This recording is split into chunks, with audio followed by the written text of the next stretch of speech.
Hi everyone, welcome back to the channel. So today we are talking about some of my favourite Marvel games on handheld systems. As you can see, this is Spider-Man 3 from the Game Boy. This is definitely not one of my favourites. This is a terrible game. So without further ado, let's take a look at what is first on my favourites list. The first game then is Spider-Man 2 The Sinister Six for the Game Boy Color. So this one came out June 15th, 2001. The Sinister Six storyline is one of my absolute favourites. So getting the opportunity to play this one, I remember it coming out, I was about 10 years old. Really loved that storyline. So getting to play it, and the gameplay is 6 levels and it's a side-scrolling beat 'em up, I guess you'd call it. And at the end of each level, you face off with one of the Sinister Six.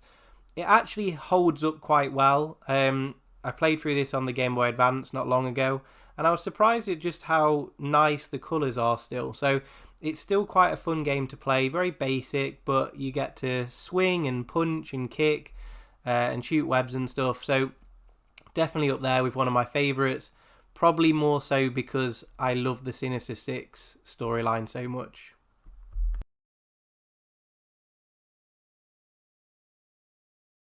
Next up then, I've gone for Ultimate Spider-Man. Now this was a multi-platform release. It did actually come out on Windows, PS2, GameCube, DS, but I've gone for the Game Boy Advance version.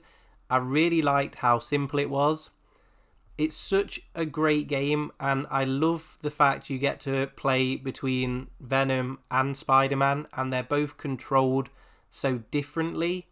I think as a feature that holds up so well today, and I'd love to see that get explored a little bit more. It's unlikely to because of obviously Sony owning the rights and things like that, but it was a great feature back in the day, and it came out in 2005, and as I say, it does look better on the DS, but I think the simplicity of this on the Game Boy Advance is what makes it so good. The best feature on this game is when you're playing as Venom, your health decreases throughout the level, and the only way to refill that is by just beating up the bad guys just enough, and then you press the R button and you have to eat the enemies, and that gives you a regeneration of your health. It's a feature that I probably didn't appreciate as much when I was a teenager, but going back and playing through this as an adult, such a clever concept, and I absolutely love that about the game.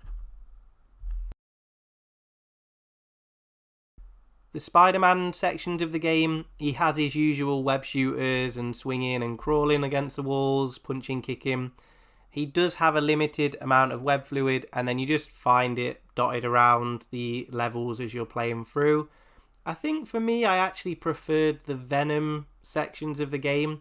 I just felt like there was a little bit more to it, because we'd already had lots of Spider-Man games before, so getting to play as a different character I think was just a little bit more exciting for me. But still a fantastic game, and it does hold up really well still today.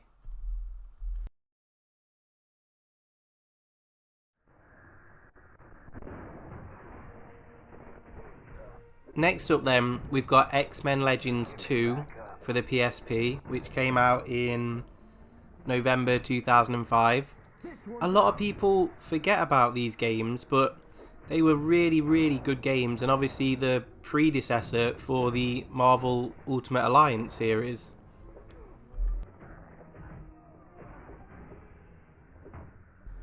So this is described as an action RPG. I guess I kind of like to just call it a modern day beat 'em up. That's what it feels more like. The great thing about this game on the PSP was it had some exclusive characters, but also back when this came out, there was no like DLC or anything like that, so you had a huge amount of characters to play with. There were so many bosses as well, and just other characters in the game, and that was one of the greatest things about it. Such a massive amount of characters to choose from, to select in your team of 4. It basically sees the X-Men and the Brotherhood of Mutants coming together to take on Apocalypse. And I guess the important thing to remember is, if these games hadn't have been so good and people hadn't have liked them so much, we wouldn't have those Marvel Ultimate Alliance games. If you've still got a PSP lying around and you can try and find this game on eBay, definitely worth picking up, particularly if, like I say, if you like those Ultimate Alliance games.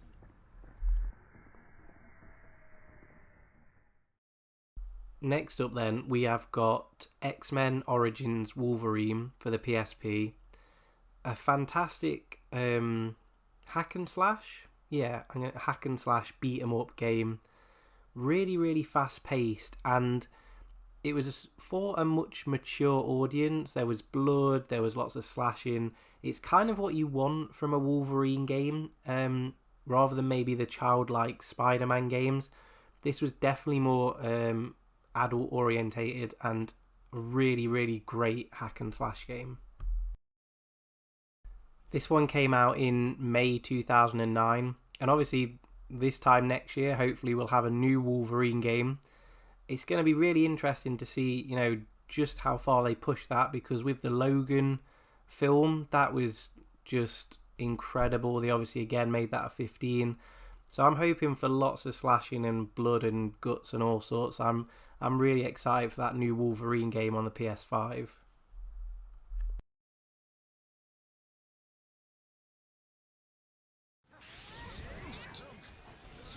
Last one on the list then is Marvel Ultimate Alliance 3, which was an exclusive for the Switch. It's quite a in-depth game. There is a lot to it. It is classed as an action RPG, and there is a huge skill tree. There's loads of upgrades to the characters. Each character has 4 special moves. It does play like obviously the classic XMen Legends games, but it's obviously been updated. And the old Marvel Alliance games went for a more realistic art style.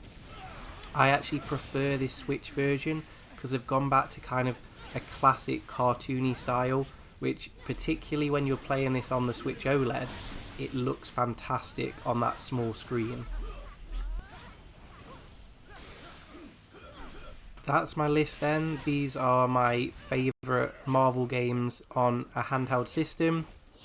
I was going to put Spider-Man on there for the Steam Deck, but I haven't played it an awful lot, so I think if I was putting another one on there, that would definitely get a shout. But what are your favourite Marvel games, whether it's on handheld or console or PC? Thank you so much for watching, and I look forward to seeing you in the next video. Take care, guys.